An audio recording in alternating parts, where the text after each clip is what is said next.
Hello, I'm here. And I look dead, but that's okay.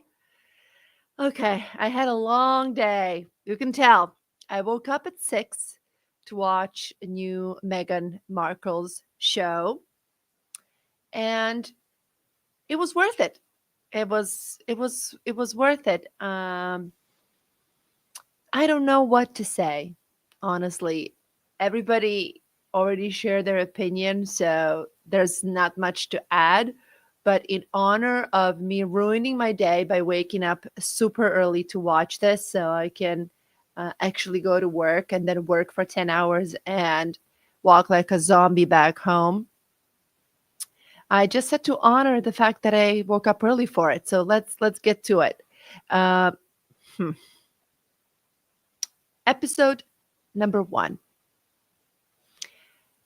Opening was so cheesy that it resembled a Lifetime movie. Is it me? Am I too jaded? Am I too mean? I don't. Maybe. So I will give 1 plus to this whole situation, and that is uh, that it was. Hold on, guys. I think I have a something going on here. Me, hold on. Uh, so the thing is that the whole thing was produced by old Anthony Bourdain's producer, um, or director, or something, or directed by old Anthony Bourdain's producer. So I see that it was from that standpoint executed properly because it had to be. It had a professional doing it.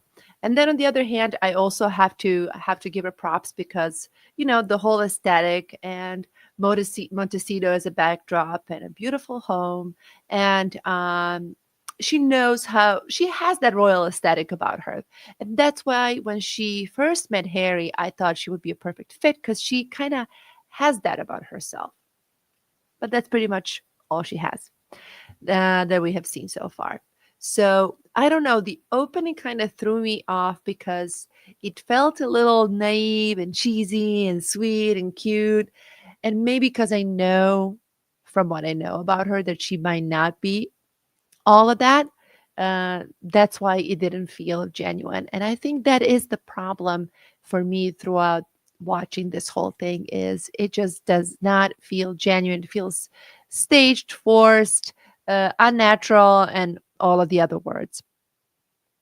And I was really thrown off by the fact that she was making bath salts for a second. I was like, bath salts? It's just, I hope she's making drugs because that's gonna make this things fun. But okay, they looked cute. I get it. I understand. It's all the aesthetics. It just sounded weird to go directly for the bath salts as a first thing. Interesting choice. Um, and then after she made that package, she says, I actually have to take this to my house. I don't live here. And that's where I was pissed.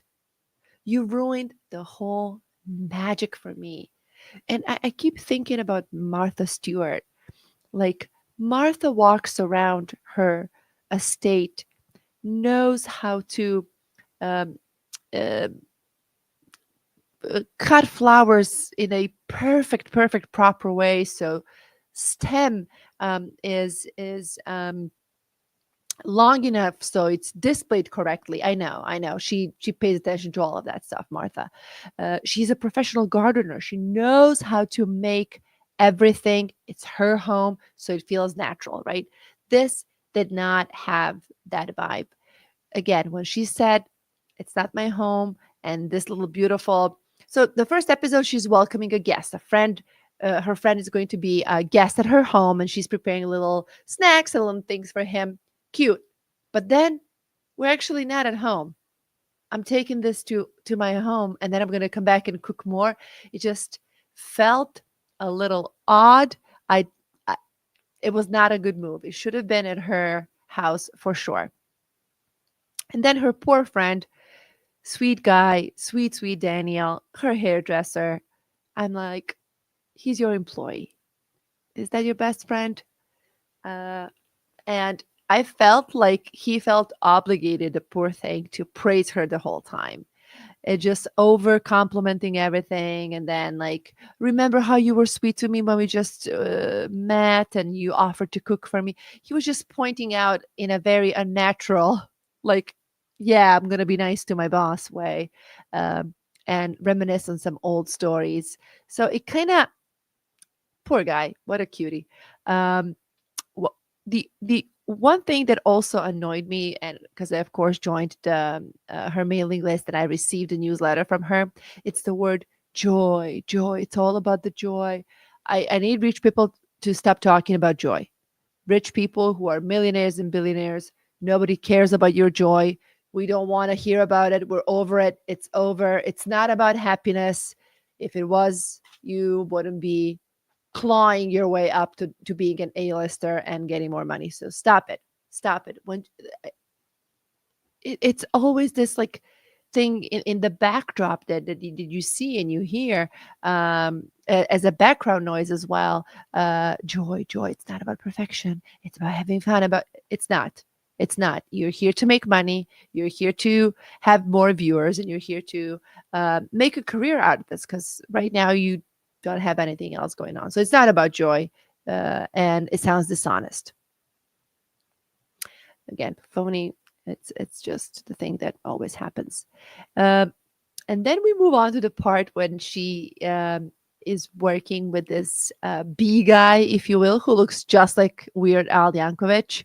God bless the guy. And she's saying like, "Oh, we've been working together for over a year, and like they make their own honey." And then she proceeds to ask him, "What is the lifespan of a bee?" And then he says 2 weeks. And then she's like, "Oh my god, but isn't that something that you would have asked a year ago when you started the process?" So, and I'm going to make one connection with other thing that I saw. She was making a cake, but then we don't see the process of making. Oh, I already made it. And she's like, and then we add buttercream. Oh, it's already. So it's a cooking show where we don't see the cooking, and it's a show where I'm showcasing my fantastic skills. I'm making my own honey. Look at this new thing that I've been doing for a year, but yet I'm a beginner and asking beginners questions. So you, is she an expert or a beginner? Are we seeing the recipes, or we're just chatting and things appear out of thin air? There's no consistency in storytelling elements and in uh, vibe element overall. And I'm suspecting that it's her over controlling details, like scared maybe cake to fail, right? So I'll rather pre-bake it, because I'm assuming if it was up to the guy who did Anthony Bourdain's show, it would have been a different story. Uh, I don't. I do. Am I? I don't think I'm making this point very well because I'm again dead tired. But it's confusing. You don't know what you're watching. Um, One part that annoyed the hell out of me was when um, Mindy Kaling came in and kept calling her Meghan Markle, and she's like, Meghan Sussex. Funny how you call me that. I'm Meghan Sussex. She clearly looked mad. She clearly looked mad. You have to make a point. To, it's so embarrassing. She's her own biggest fan. It's embarrassing. It's oh my god. I wish if anybody out there is my Balkan people, I'm gonna use this analogy. She's gospođa ministerka. There's no other way around this. She's gospođa ministerka. She could be in a Nušić play. That's for sure. What did I say? Nušić. Nušić play. It's incredible. It's incredible. Um, I think that lack of identity and lack of authenticity are the biggest problems of this show. I can go into so many details that annoyed me. Hello, hello. I'm talking about new Meghan Markle show on Netflix. I see somebody asked. Hello. And I'm talking about how much I dislike it. I know I'm obsessed. I get it. Please, guys, don't hate me. Um, Somebody also made a great point online by saying that uh, it's you go to TikTok to watch short videos of how something's made, and then she took a bunch of different TikToks and made them 45 minutes long episodes that nobody has attention span to follow anymore. So I found that point to be really, really accurate. Uh, Stevie Lee. I will. And my final point, because this is just going to be a brief live. Louie, Louie, hello, hello. Um, if I were her producer, right? This is just an idea. I'm throwing it out there. It might not be a good one, but it's better than this. I would create a show called 7 Days or something like a week with. And then it's something in between reality show and a documentary. And of course, it's scripted and curated like every other show. You think Kardashians are real? Please. We're not kids. I actually don't need this. We're not kids. All of that is scripted and curated. So you kind of have a little bit of a run of a show in a sense, but you let it be organic. If you don't want to show your kids as much, okay, you don't have to show their faces, but show us how you make their food in the morning, how you pack the lunchbox, how you have to take them to the school bus or whatever you do. And then what these shows usually do is everything leads up to the final episode and like the last day in this case that would be. So let's say they're preparing for like some big project or gala that they're working on, let's say new Invictus game project. So everything leads to that. How do they prepare speeches? How do they do logistics about the trip? Who takes care of the kids? And all of that. I'm podcasting from hell. Yes, it's either I'm podcasting from hell. Oh, I forgot to change the color. I am podcasting from hell, which is my life right now because I'm tired. And Iraq told me that it looks like I'm podcasting from a bathroom in Florida. So I don't know. I'm digging both. It's a bathroom from hell. Let's agree on that. But yeah, I usually don't have this lighting. Actually, good point. But yeah, if I were doing that, do it just like that. Like have a show that's following your life every day. It's between a reality show and a documentary. It's edited. It's kind of scripted and prepared. It has the last episode where everything culminates, but we get to see a day in your life. We get to see a little bit of your dynamics, and that's where you can display all of your strengths as a mother. Let's say, like I just mentioned, they're preparing for Invictus games or whatever. How do you meditate before big trips because you're talking to a lot of people? You need to save energy. How does Harry prepare speeches? Do you prepare gift bags? Do you do this? Like, how is it done? And I think that through that, in a semi-spontaneous, semi-organic way, maybe there would have been a chance for some redemption. But I'm dreaming here because um, um, she would never do it. She would never do it. And she's going to stay rigid, scripted, and boring.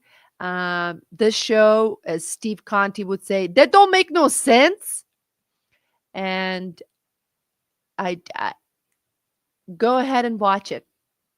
I dare you. Go ahead. Sure. Yes. Even as a background. I mean,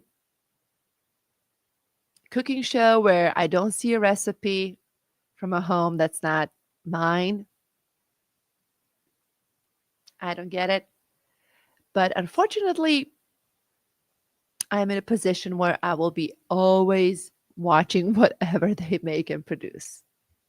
That makes me absolutely insane. That makes me a masochist, but that's where I'm at in life. That's where I'm at. I keep watching stuff that makes me angry, and then I scream at my TV, and then I fall asleep somehow. And that's the cycle. But anyways, this was just to let it off my chest, all of my Meghan Markle thoughts. This was a long day. I am traveling to Miami tomorrow. I'm pretty excited. I'm flying Delta, so I'm assuming I'm crashing in Miami. And I don't know. Oh, that's why I'm in hell, because tomorrow I'm going to hell. Oh, it all makes sense. Ah, it's going to be a full circle for me. So pray for me. Pray, please. Thoughts and prayers for my trip tomorrow. I need a vacation more than anything. So let's hope I land safely. That's it. With love, Luby.